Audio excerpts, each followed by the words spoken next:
Welcome back, everyone, to Radio Redux. This is the second part of our who knows how many parts look at our Summer Games E3 filler pack show. I don't know, what do you call it these days? The summer hype fest. Or whatever, I don't know. Yeah, let's it's go like with I mean, that. granted, My name is Urtheart. Yeah, it's not like how it was back in the day. So No. yeah. But yes, I'm Urtheart. I'm back with Turbo. Hello. Last time we covered PlayStation. Now we're covering the Summer Games Fest show. It's one of those things where it's like, there's so many shows. To be fair, like between the State of Play, there was the Latin American Game Showcase, the Women-led Showcase, and the Accessibility Summer Showcase. And before that, there was the Black Voices in Gaming Showfest and the Horror Game Fest. There's too many to cover. I think So, yeah, you can't be having too many kind of like presentations in one kind of like week or whatever. Like, I mean, great. It should be only focusing on like the three major kind of like console makers, preferably, and then and then obviously something like this Summer Games Fest, being like a variety show for major names, for multi-platform, multi-platform stuff. kind of like names, and coming bear from in the mind big we've still got. Bear in mind we still got the PC gaming show, the Xbox showcase, and while they haven't announced one, I suspect we're going to see a Nintendo showcase. Or a Nintendo Direct by themselves. Even though, and of course this probably wasn't mentioned in this kind of like roundup here, but yeah, they did have sprinkles of Nintendo advertisements during this thing. So yes, I don't think they were done by Nintendo. Oh, either they weren't done by Nintendo, or I think they might have just been literally repeating ones that were shown at the last Nintendo. What's it called? The Nintendo partner thing? Maybe. I mean, because it's not showing. Like, I'm not seeing it here. Yeah, they did. I think it was just advertisements for games that were already on Nintendo Switch 2. Or coming soon, anyway. Yeah, and or because I do have them on my list, so okay. I'll bring them up when we get to them. But let's get started because we've got a lot to get through, and let's start. Well, I'll let you introduce this one because I think you're going to be the one that's most excited about it. Gaming's worst kept secret. Because everyone, I don't know. There's been much worse ones. Oh well, I don't. Well, worst kept secret regarding this franchise, because even though we had, I mean, granted what was it, the state of how releases go for this franchise in the last, I don't know, like 4 or 5 years and whatnot has been original game remake, original game remake, original game remake, effectively almost. It's almost to that kind of like thing. And now, we have a remake of Resident Evil Code Veronica. But not Code Veronica. It's just called Resident Evil Veronica. They dropped the code. I imagine instead of breaking the code, they dropped it. I imagine like the last two remakes, they're going to significantly change it up. Yes. Enough that it can be considered a new game in its own right. The teaser trailer that they showed, I actually did think that, how it was introduced and how they were introducing for opening bit, and when the old lady opened the door to let your first person character come in, whatever, I just saw the tiles and it's like, that's the tiles from Requiem. that's the hospital tiling from Requiem. It's exactly the same. That's the RE engine for you. It's like you will always see the same assets being used over and over again. I'm coughing because of how ridiculous it is. But I mean, you take a few shortcuts here and there, but yeah, this has been one of the most requested remakes. Yes, it's like. It's been a remake. It's been a game that has been begging for a remake for the longest time, and also to be definitively like cemented in the canonical timeline of events in Resident Evil. Because many people obviously don't see or didn't see Code Veronica as a mainline entry in the series because it wasn't a numbered entry. It didn't have a number to it. So it's like 2, 3, 4, 5, you know, so on and so forth. It's like, but now obviously they're doing this remake. It was needed. They needed to do a Code Veronica remake. Simply, and how they go about it, like how they've showcased it in this kind of like this cutscene presentation. Obviously, there's no proper gameplay to it. It's just like how Resident Evil 4 was introduced for its remake. Where, I mean, to be fair, it's not out till 27, yeah, so we've got a little bit. So. The likelihood of how the opening is going to play out might be different in the end in the final product, because I remember in the Resident Evil 4 remake they had a cutscene where not sure, it's Ashley, that's it. Ashley is running through the forest at night, running away from something.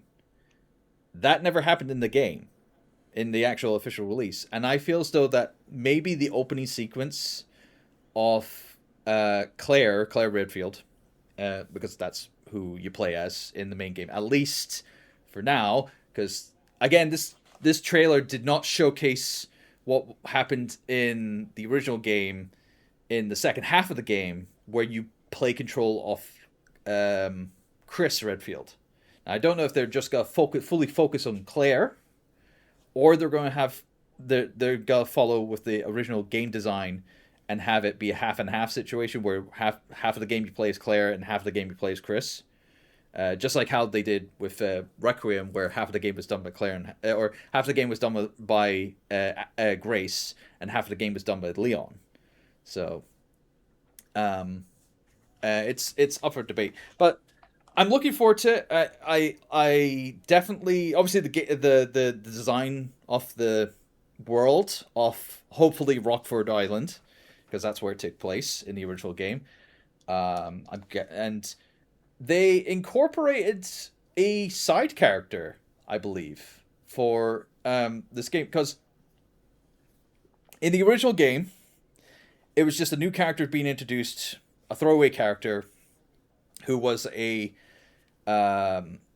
security officer for the Paris branch of Umbrella, who kidnapped Claire after she ransacked the headquarters. She was doing this whole this massive action movie kind of like scene of a helicopter shooting down through the offices to try to get Claire and whatnot. No, this time around it was a little more subdued, where, you know, she comes in to this whole place of where Chris is staying, because it is what was it, the old lady who was like the landlord or whatever, letting Claire in, was saying that, oh, you're the sister of the brother, you know, whatever, and she takes him up to where Chris was staying, and then Claire, being a bit meh, opens the door after it was knocked, and she gets jumped by someone, and she gets jumped by Hunk, which is very interesting.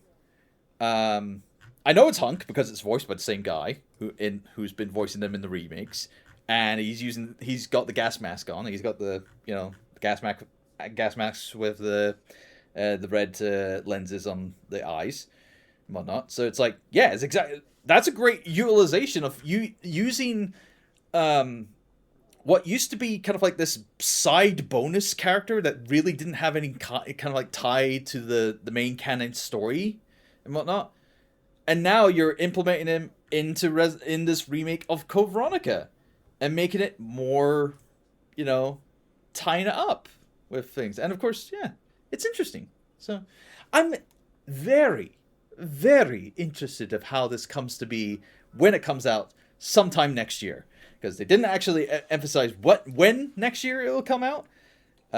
like how they did with Requiem, because Yeah, I suspect that might be a slight fear of another quite big Japanese game that they also announced and didn't actually give a solid date to, but at least they gave a vague date to. yeah, because what was it? Requiem, when they announced that and revealed that, they had a definitive date of like February of 2026.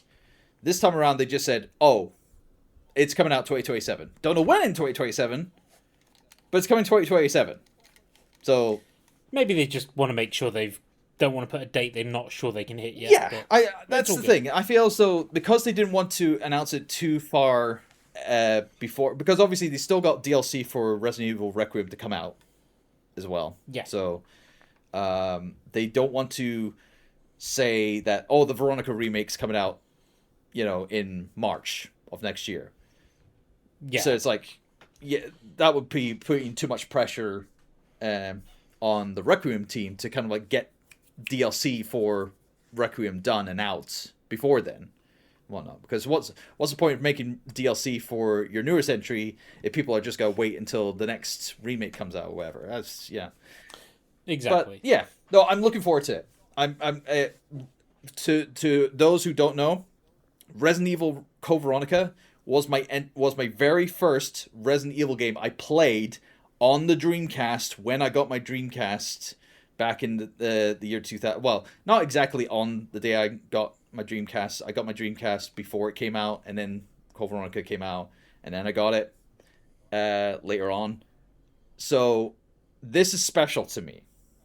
This is my entry point, and I want to see how well they treat the entry point that got me into the franchise in the first place. And I'll wait and see next year in 2027. And I'll probably watch Turbo play it because I've never played. I won't say I've never played a Resident Evil because I've definitely played the light gun games on the Wii. Shit! I thought you said the light gun games from the before that, like the Gun Survivor games. It's like, oh my god, especially Gun Survivor 2. Holy shit, that was based on Code Veronica. So yes, but anyway, no, the Dark Side Umbrella and Dark Side Chronicles are actually okay. Not the greatest. They're actually quite good. Yeah. For light gun games, they're not bad. Just too much shaky cam. Anyway. Well, let's continue on, because next we have interesting double announcement done in puppet style. We have a new Cuphead game, which has not had a title, a release date. The only thing we know is that it's going to still be hand-drawn like the previous game. So it's not Mighty Cuphead that was announced. No, that's a different game. No, that's a second game they announced. The first game they announced is a new Cuphead, but other than it's still hand-drawn, we don't have any information. I thought they were going through it and they said they're doing a new game that is completely original and not involving the Cuphead universe entirely. I thought that's what they said. It might be. I think the only thing we know is it's definitely hand drawn. I might have misinterpreted what was being said on the stream, because the stream. By the way, the stream for Summer Games Fest was very dodgy at points. Yes. So things were out of sync, things were messed up and whatnot. So it was very hard to kind of like go back and watch this presentation, the whole presentation. I'll need to check the press release for it. But the other thing, which I've seen some follow-up news, is slightly more interesting for some people. There is a second new Cuphead game, which is called Mighty Cuphead Adventures, which will be an 8-bit platforming action game, which will be coming to PC, PlayStation, Xbox, Switch, and Master System. Yeah, I saw that report, and I'm like, Master System? Oh no, they're building it in the with a Master System to test it works on the Master System. So they've said it's been influenced by a retro Master System game. From the title screen, I think I can guess which game it is. Can't you, Turbo? I might be a little dumb, But is it Alex You Kidd let's by play- any chance? No, No, it's fine. one that you were my co-host for when we recorded it Oh, for LMC. Castle of Illusion? Yes. Yeah. This is what this game is inspired by. Is Castle of Illusion. Wow.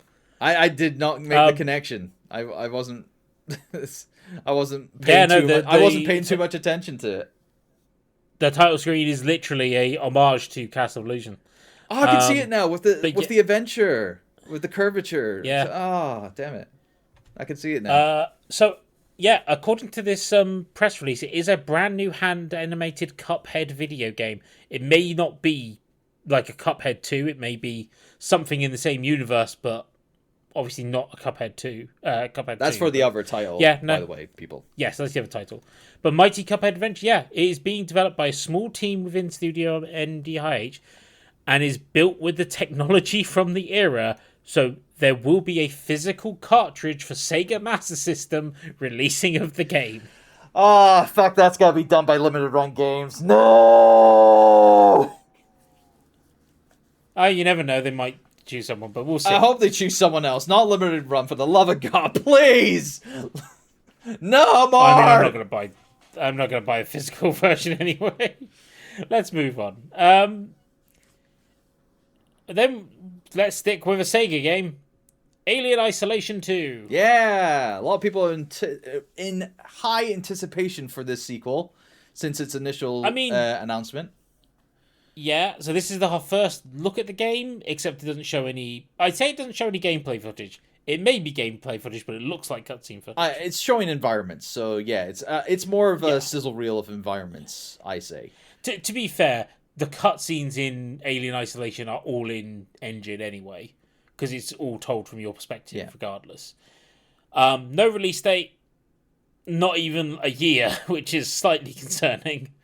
Well, granted, I mean, based on Sega's track record in the last couple of years, where they just announce a lot of titles and don't give any definitive dates for them, it's kind of on topic. It's kind of on form for them to just announce hype up games years in advance and hope that the hype will just keep going and whatnot. Because obviously that stuff that was never shown on this at this presentation, but was mentioned by Smugger himself, Jeff Keighley, Jet Set Radio, and Golden Axe, I think he said as well, but mainly Jet Set Radio. It's like that was announced like. We had that small clip of that Jet Set Radio game that was supposed to be coming out ages ago, and nothing since. Nope. Absolutely. So it's like, Though Sega have certainly had a lot of internal turmoil recently, yeah, so it's like it's still a bad way of handling your properties by announcing them way in advance. And this is the Metroid Prime 4 debacle, where you announced it way too in advance. Yes. And you had to restart multiple times to, sort out issues and whatnot. And you just overhyped it. You overhyped it. So I do think Alien Isolation 2 is a little bit further in development. I wonder if part of it is just where they were originally going to release it, they don't think they'll hit anymore. And so it's basically, when do we think we can hit it? And they don't quite know that yet. My assumption would be to try to get it out in the autumn of 28. Oh, no, I think this is coming out next year. You think it's next year? I think it was meant to come out this year. Okay. So you're thinking autumn of next year, then? I don't know. I mean, it would have to be. Because... I mean, granted, nothing is scheduled for September or October for next year, so... This is the thing. I actually think it's unwise to release this kind of game in October. Even though it's a horror title? Because Yes. All right. Because what you want to do is have it released in advance. There are too many things that are cheap horror titles that release actually, you know what? Halloween. You're probably right. Because Resident Evil's like that. They never release their stuff in September or October time. They usually it's... February and March. It'll get drowned out by everything that's on promotion during Halloween, what you wanted to do is come out a month before Halloween, so ideally early September, late August, and then it'll become again in your Halloween sale, in your Halloween period as first sale. That makes sense. So I actually you see, think, this is why he's hired in a game studio and I'm not, because he knows how the industry works from a marketing point of view. Yeah, but so I mean, to be fair, not all games will follow. If you've got like a cheap game that you don't need to reduce, like let's say Five Nights at Freddy's, that's different because and that's always had a tradition of releasing around Halloween now. But yeah, we'll see when Alien Isolation 2 comes out. I'm kind of looking forward to it. I did enjoy the first game, but I didn't think it was a horror game, personally. Felt more like a puzzle game, the way I played it. I mean, the horror element is just you being hunted down by the alien and being confronted by other things in the midst of that. But, I've never played the first Alien Isolation. I should get round to doing it someday. For Turboween. It's a very misunderstood game and I believe it's on Switch 2 now. I think that sounds right. Yeah, so I might pick up that version down the line if it's out on Switch 2, maybe, or Switch 1. I don't know. I mean, but either or. The thing with it is certainly from when it came out, a lot of people thought it's a first-person shooter. So played it like a first-person shooter. Which is not the case. That doesn't work. No. It is very much a survival game. Yeah, you play it like you would play Dead by Daylight. I was gonna say it came out in the wake of Outlast. I think, and even Outlast is obviously it's first-person perspective, but it's not a first-person survival horror game. It's a first-person survival game, or more so than anything. Like you do not have great ways of defending yourself in that game. And Alien Isolation, yes, you have methods of defending yourself, but very limited options. So the interesting thing with it was stuff like, yes, you have a gun. It's not very effective against anything that's not a human. The androids can take 10, 20 bullets, and you will only have a maximum of 25 on you at one time. Where it's useful is shoot a dead body, quickly get out of there because the alien will come to the noise and will go, oh, look, food, and be distracted for a while. That is genuinely how I got through sections. Was just that's a good tactic. That is a good tactic. It is, but there's an achievement if you yourself do not kill anyone. Yeah. So, anyway, moving on. Gen Atlas. So this one's interesting because it's from the creator of Ico and Shadow of the Colossus. Yeah, but it's not a PlayStation exclusive. Interesting kind of like aesthetic change or shift for the developers or developer or whatever. Going for a more sci-fi experience rather than a mythical one. So, I mean, I've never gone out of my way to play any of their games or the designers' games at all. Like it's. I mean, I only just played through a game just recently, and it was an indie game that was heavily inspired by games like Shadow of the Colossus and Ico and whatnot, or Eco, or whatever. But I'm not going to talk. I'm not going to talk about it here because obviously it's something for another podcast down the line. So keep your ears peeled for that. Shadow of the Colossus is a game I've had downloaded on every single PlayStation console I've had since the PS3, and I've just never got round to playing. I mean, I don't blame you. I really should do. You know, it's a big game. It's like a lot of exploration and a lot to do. Yeah. So, interestingly, this game is not coming to Steam. It's only for Epic, PlayStation 5, and Xbox. Boo, Epic. But yeah, I didn't have really any opinions on this game personally. Yeah, I mean, it'll be good for people who are a fan of the works. Mm-hmm. But yeah, for someone like myself, I know that I think maybe a lot of like mecha fans will definitely be on board for this down the line. So yeah, let us know your thoughts. But yeah, it's an interesting one. Next up is Blood Message, a China-based game. Single-player action-adventure game. I had very little opinions on this one. Yeah, not my cup of tea. Let's move on then. Stranger Than Heaven, the new RGG. Well, one of the new RGG projects. Well, this is true, yes. But this one has a release date, 15th of Jan, 2027. So it's not too far away.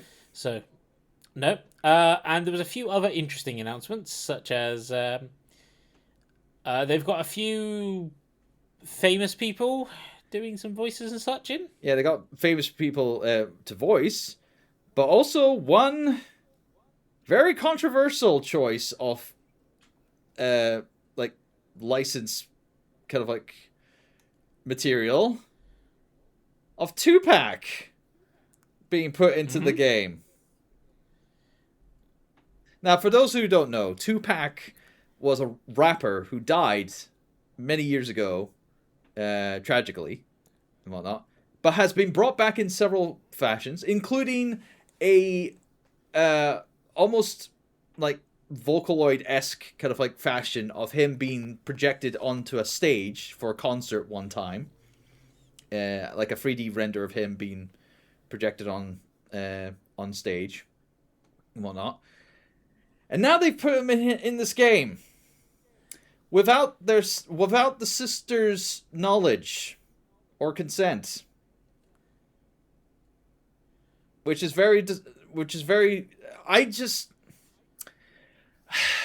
I don't know what to think about bringing, like, using the likeness of a celebrity that passed away many years ago, and for not the family members to greenlight this, but to have as someone else who has the likeness to Tupac to greenlight this. And I don't know if it was Snoop Dogg, because Snoop Dogg obviously was also here. He was promoting the game on stage. He was brought on stage for it. I think he's doing like a radio show or something. Well, he's also a character in it as well, so it's like he's in it. He's in the game. He's not just being a voice.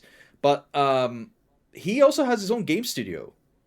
Not in any I don't think he has any association. His game studio has any association with the game, but it makes, and how he talked about how Tupac was coming into the game and this, that, and the next thing. I think he pulled. I don't know. Did he pull the strings to get him to get the likeness for Tupac to be put into Stranger in Heaven? It's so confusing to me. It's just like I don't even want to touch this. If this is how they want to go about to implementing a story into Stranger Than Heaven, but by implementing, dead celebrities into this game and like using the actual likenesses, I don't know. It's like trying to get it's like it's almost like if they wanted to say if this was set in like the 70s and then Freddie Mercury came by. And it's like is that really I don't know. I don't know how to feel about that. No, that's fair. I don't really have any opinions. Full stop. Yeah, so. It's just me. I don't know. No, it's fair. Moving on. I have no idea how I'm supposed to pronounce this. Haex. Haex. I think it's Hex. Or Hex. Fair. I think it was supposed to be pronounced as yeah. Hex. Just drop the A. The A is silent. Yeah. Yeah. So this is a procedurally generated game, where you run away from monsters and such. No release date, only for PC by the looks of it at the moment. Coming out sometime in 2027.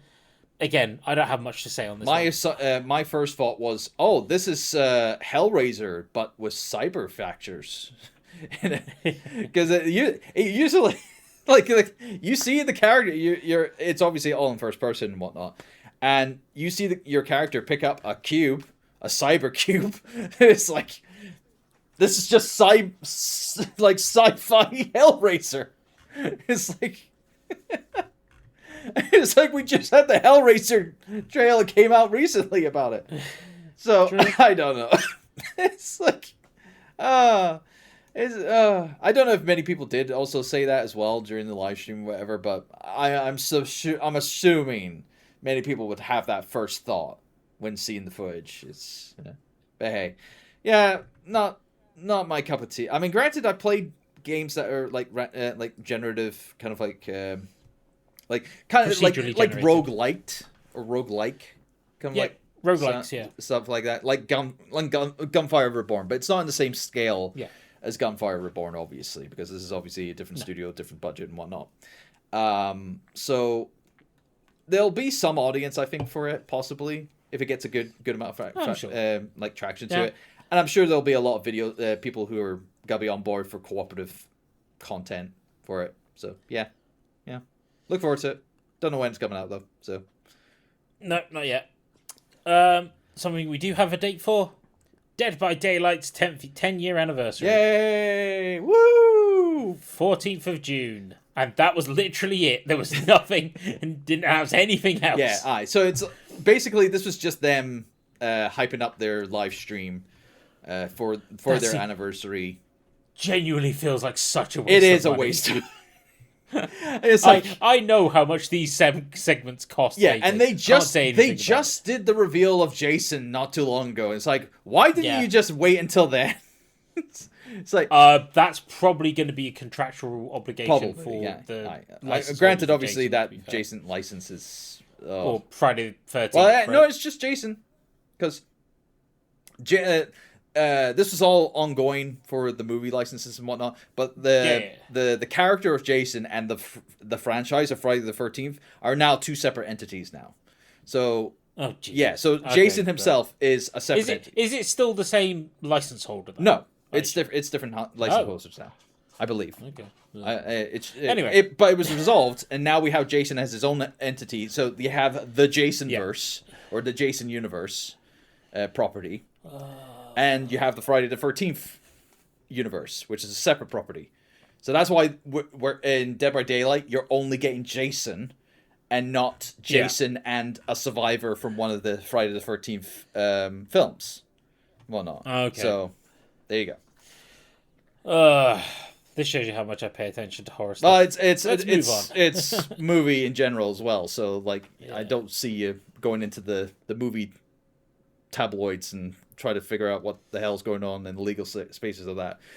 But yeah, the one thing that I got from it was the one thing I got from the Dead by Daylight trailer that they showed here on this showcase is when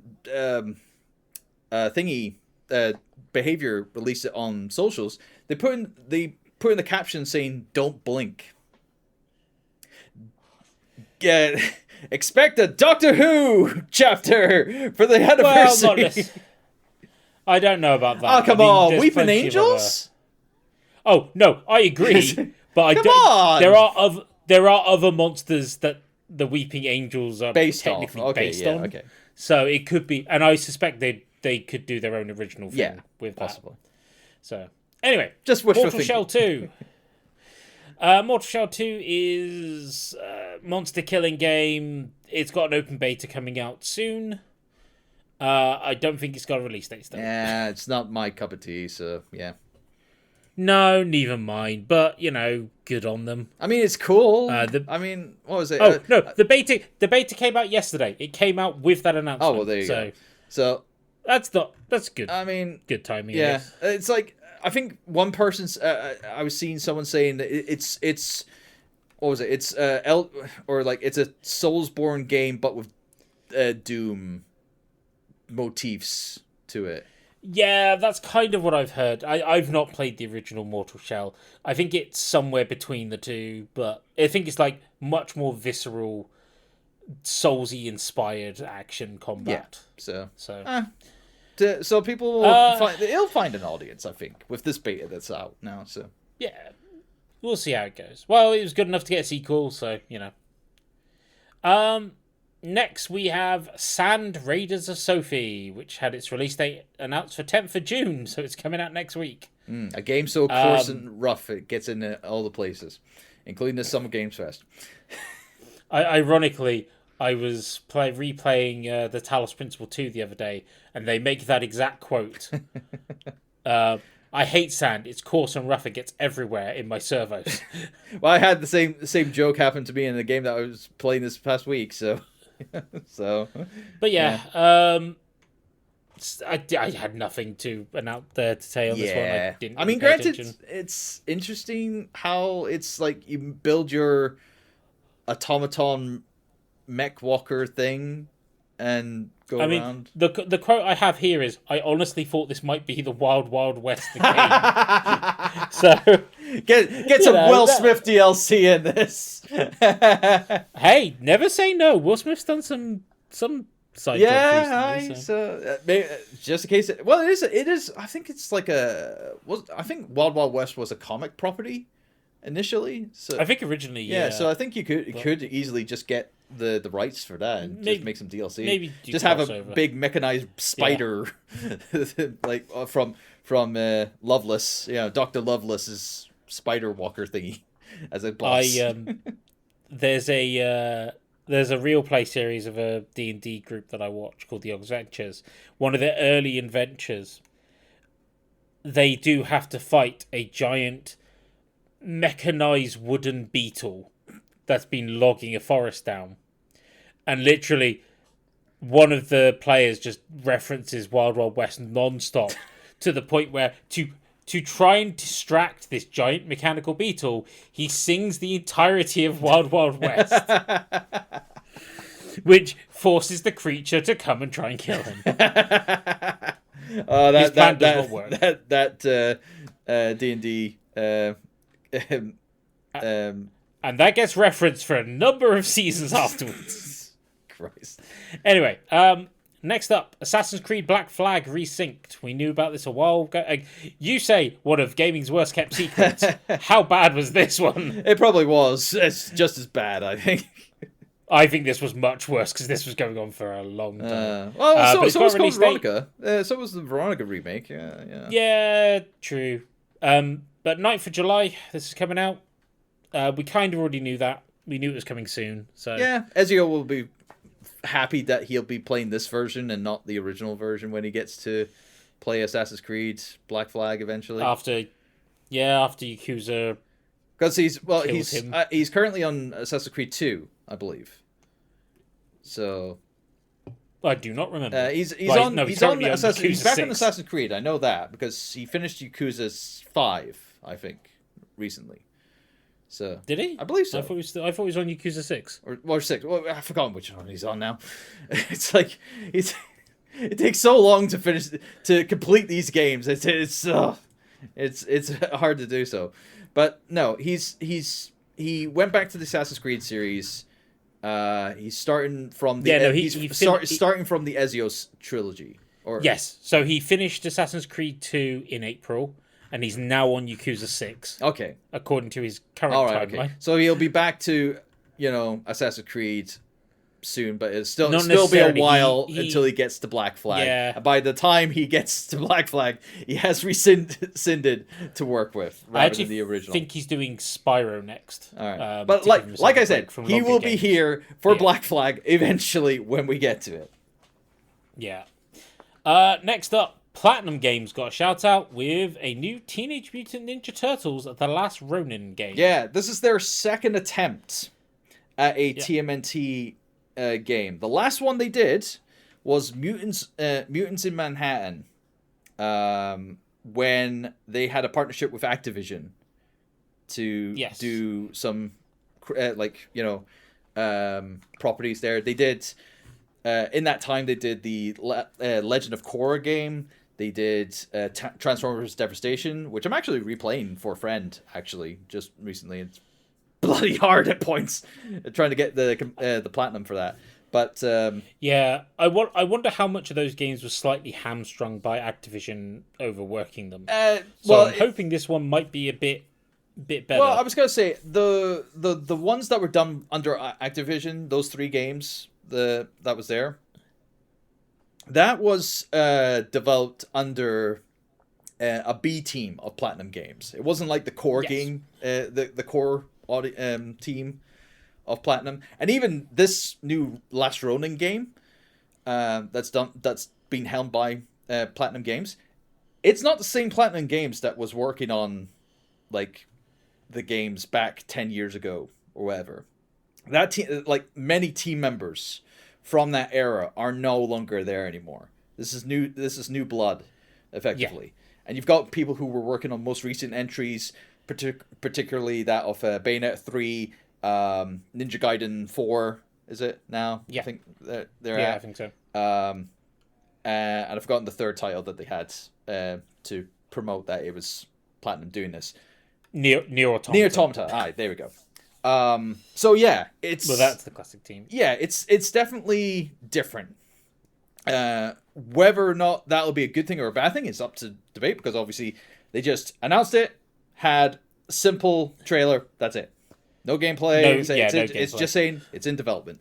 And it's under the new publishing house of Paramount Games Studios. Yes. So which they just announced the day prior that they were... Which probably is because they were announcing this. Yeah.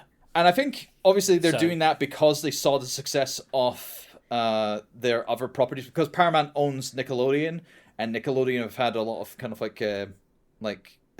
positive stuff recently. Particularly that of the SpongeBob property.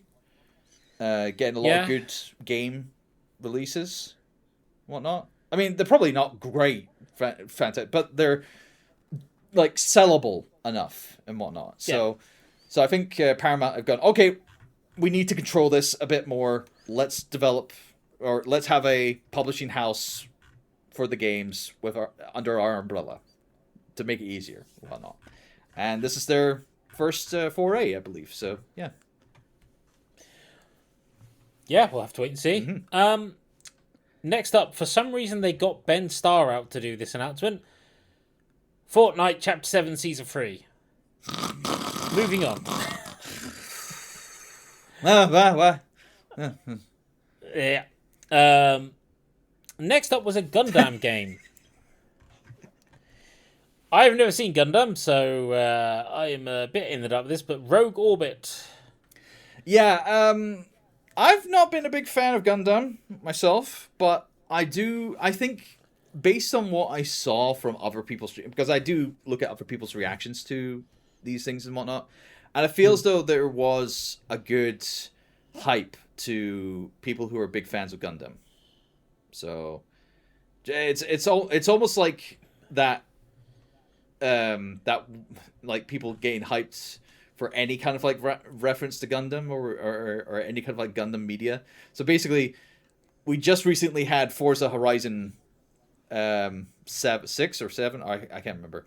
The most recent Forza Horizon come out, and you have a bit where a Gundam, you're racing a Gundam or whatever, or a Gundam starts moving while you're in Japan or whatever. Well, the whole of that Forza game is based in Japan. Yeah, but the moment where you see the Gundam run alongside you while you're racing and whatnot, it got all the Gundam fans giddy.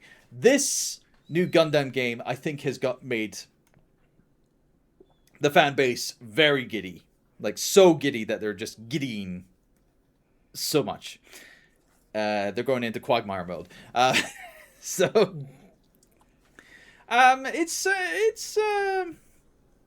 I'm sure it'll be a fun entry in the franchise. You know, the Gundam fans will probably enjoy it. Gundam's not had a game for quite a while, so it's give them something. Cool. Next up was an extremely hard game.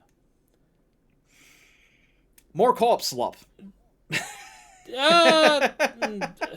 I think that's slightly unfair. Well, I don't know. It's in the same vein as I can't remember the name of it, but there was another game that was like this, exactly like this, but you were holding a piece of plain glass. Oh, I remember. And going through different kind of like platforming obstacles and stuff like that. It's exactly the same, just with geese. I'm guessing it's geese. Well, some kind of bird. It's bird-like creature, and you're balancing an egg on a nest, and then sometimes the egg will pop out of the nest, and you have to cooperatively work together to get the egg back into the nest and then continue. It's the same. I think the quote that because I was watching this with Nintendo, and the quote Nintendo had was, "This is pure streamer gaming." Yes, it is. It's like, yeah, you know what, and that's fine. I think there is a market for those games. Let people enjoy Yeah. them. So expect this on an Iron Man stream with Connor playing as our co-op partner down the line. Because that is definitely catered to them. Now, next game. I was struggling to rack through my brain because I was like, surely there's something already named Crossfire. And I figured it out the other later that night. Does it have a theme that goes, Crossfire! You've been caught in a trap! Yeah. It's a board game. Yes, it is.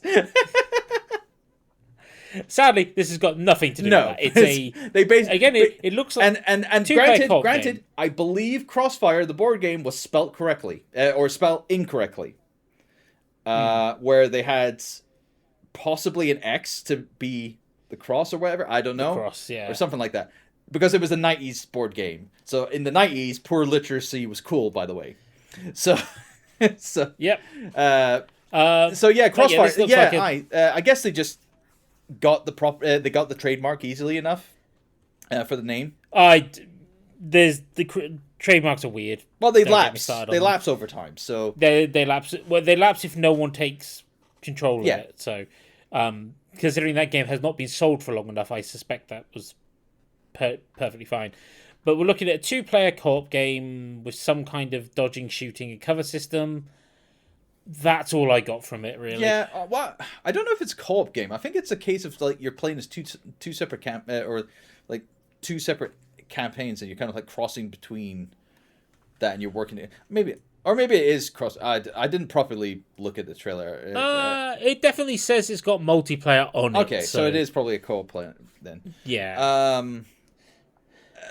I mean, but yeah, no release date, no nothing. So. If it's, I wish it was something like Army of Two, like the gameplay of Army of Two, but the concept is just basically these two, opposite team, like opposite operatives, are needing to work together now to kind of like escape a bigger issue and whatnot. But hey, it is what it is. Again, it's just a case of like it might be just again one of those games that might be fun to stream, possibly, because Then we come to a game that we've talked about last episode, Control Resonant. Yeah, I don't think like the fact. I don't think there's anything different from what it was shown here than it was on the Sony think it was one. a different trailer. It was a different trailer, Okay. I think. But what I love is that the trailer that is from the Summer Games Fest is called World Premiere Trailer. That's a lie. Oh, no, wait, hang on. No, hang on. I lie. They're showing the trailer from the previous year. That's why. This website's got the wrong trailer on it. But yeah, we've already said our thoughts on that one. 24th of September. It's coming out this year. Yeah. Go watch the previous episode of Radio Redux. Yeah, if you want to get our thoughts on it. We've got enough games to get through. Speaking of which, last time we had an MMO. That was an expansion to an MMO coming out. Summer Games Fest, we had a full-on sequel. Yeah, a lot of people were kind of like determining what this was. Guild Wars is big. Oh, yeah. Like, I'm surprised the developers are still around after all these years. ArenaNet, yeah. I mean, they're still going strong. Guild Wars 2 is still got a very high player count, though it's helped that I think it's completely free to play.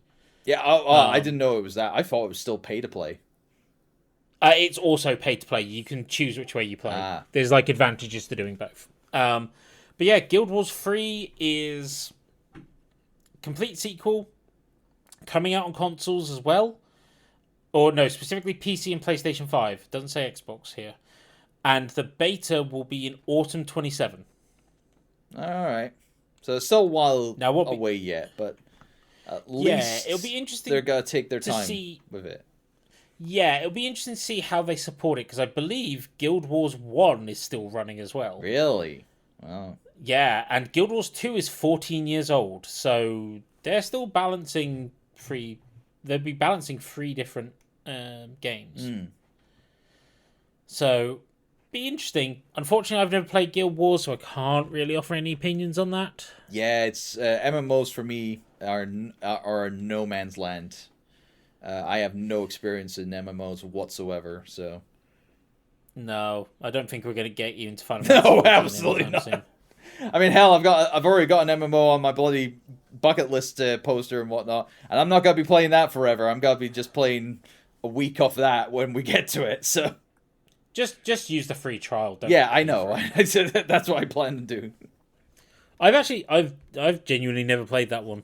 So Oh, well, there you go. maybe I'd join you for it just for giggles. Sure, by all means, gives me better company than just going alone and raw dogging it. I mean, to be fair, I should probably do it for research purposes anyway. Next game anyway. Star Wars Galactic Racer. We kind of already know this one. Yeah, I don't think it showed much else on top of what was showcased prior. Yeah, not that we've already seen. 6th of October release date. Hey, more pod racing as well as other kinds of racing. It's not actual pod racing. That's No, what many fans were complaining about. It's not pod racing. No, there is pod racing in there as well. Is there? Okay, but it's not. There But it's is- not there clearly. is actual It's pod not racing. just pod racing. It's not pod racer again. No, it's a lot of different types of Yes, racing. that's why it's called Galactic Racer. So- It's a variety of Yes. different things. Well, I believe so. It goes through the entire Star Wars franchise. Of course, it has so, to. You know, there's a lot now. Yeah. Next up, End of Abyss. Horror game to do with the sea, coming out 1st of October. Very Little Nightmares-esque. Yeah. This was what part of what I think we were discussing was like the wave of grim dark horror that seems to have been quite a bit this year. Oh, I think so. It's always been an aesthetic that many studios are trying to, capitalize on since. True, but I original feel like there was Nightmares. quite a lot this year. Yeah, well, aye. I mean, I'm guessing that obviously yes. because they started their development all that time ago when Little Nightmares and Little Nightmares 2 were big and whatnot. Things like they're all just now conveying into the one area of time that's coming out now. Quite convenient, if I do say so. True. But while we had a release date for that, our next title, Last Harbour, PC only title, no release date. Yeah. I didn't really have much to say on this one. Just fishing. Oh, actually, well, it's survival. Survival horror on the sea. I don't know if there is any fishing in it. I mean, it's. I would think. It's an open world multiplayer zombie survival. Yeah, so you might have That's some what it's fishing described as. elements in it while you're doing that. So. Yeah. Right. One for the Sega fans here. And the second of RGG's projects. Yes. Virtua Fighter Crossroads. I think it's technically Virtua Fighter 6. So, I was so tempted of just singing "See You at the Crossroads," but I'm not going to DMC this podcast because Sega have got a real knack. Like obviously, Gavi I think posted this on Blue Sky. Yes. It's like they've got a real knack of using the word "cross" in a lot Yes. of their projects recently. The thing is, I feel like this felt more like someone said Shenmue, but I've not played Shenmue. It felt more like what I would expect a modern Streets of Rage to feel like. I mean, I wouldn't say it's. I wouldn't say It it's doesn't feel like a 1v1 fighter. I wouldn't say it's similar to Shenmue or Streets of Rage. It's kind of like in between, because it's not as. I don't think it's not as open as I think it is as a either Yakuza or Shenmue game, and it's not as linear as a Streets of Rage game. I don't think. So, but obviously, Virtua Fighter is traditionally a 1v1 fighting game. And this doesn't you look have like a 1v1 you do have fighting moments game. where you're going up against multiple enemies at the same time at one point in an arena kind of like setting, like in a corner shop at one point or a tea shop or whatever it is or a restaurant. It's an interesting way of evolving the series. I mean, obviously it's expected by RGG because RGG did do the whole Yakuza thing or like a Dragon thing for the longest time. So they're just basically taking elements of what they've been doing in those games and then putting it back into the Virtua Fighter series. So yeah. And then you get returning characters. Obviously, you get new characters, but also returning characters as well. Yes, there's a few glimpses of those. Yeah. You get one glimpse of Pai-chan. Pai-chan makes a... So, unfortunately, I do not know the Virtua Fighter games at all. All right, okay. Well, Pai-chan is a returning... Obviously, you are like half of the audience, or like about like 70 or 80% of the audience who doesn't know any characters from Virtua Fighter. And that character in the trailer goes, "Who's Pai-chan?" And then the nerd goes and says, "What?" Now, to be fair, I'm aware of certain characters. Pai-chan, I recognised that they were a returning character, but I couldn't have told you their name off the top of my head. Yeah, I mean, obviously, well, the figureheads are obviously Pai-chan is the main female, I feel. Yeah. And Akira is the main male character from the franchise. Yes. So, and then you've got kind of Jackie and a few others that are well recognised. The thing is, with Virtua Fighter's got to find its niche in the fighting game market, because obviously you've got we'll come to Street Fighter later. You've got Street Fighter, you've got Tekken, and they are kind of getting closer and closer to each other with their fighting style a little bit. Almost. Virtua Fighter always stood out because this is a very realistic fighting game. There's no major superpowers or anything. You say that, but then launching your enemy up in the air or jumping up in the enemy in gravity jumps wasn't realistic. But in time, in like recent entries like 4 and 5. You know what I mean, though. It's less about it's more fireballs grounded. Yes, yeah. So it's interesting to see how it's going to carve that niche out, because it has got to compete with Street Fighter and Tekken, and obviously Tekken's just started their next year of fighters. So they've just had Kunimitsu come out. They've got Bob coming out. They've got Roger Jr., the Kangaroos, coming out, and then they've got their guest character, who is a character from anime I don't recognize, but people from that anime are very hyped because he's some kind of weird super fighting freak who has done horrible things to presidents of the United States. Don't ask me why I know this. Nah. Thanks to fighting game fans for... I'm trying to remember what it is, but I can't for the life of me remember it. I didn't actually properly see it, so I should have realized that beforehand, but well. Well, we weren't... Tekken wasn't showing at this anyway, so... But I'll see if I can find out what the name of that guy was.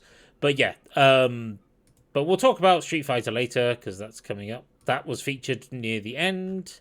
Oh, Yujiro Hanuma. Oh, that's Baki. Yes. Yes, that's the Baki franchise. Yes, I do. I have no idea what the Baki franchise is. I'd never heard of it. I only know him because I did actually watch a bit of the anime on Netflix before my subscription ran out, and they were featured in Fist of North Star Legends Revive for some content a while ago. Yeah, so. I believe they've crossed over a fair bit. Yeah. But yes, anyway. We'll see what happens with Virtua Fighter. I suspect we will get more and more as it comes out. There's no release date for that yet, other than 2027. So yeah. So obviously they're focusing. Obviously they've got Stranger Than Heaven first, and now Virtua Fighter Crossroads will be their follow up. Yeah. And they'll focus. And then whatever Yakuza game we follow up with as well. Or Like a Dragon. Or Like a Dragon. It's now called. Yes. So we definitely ran out of her for this one. So the future of this will be back in another episode. So we will see you when we next see you. Goodbye.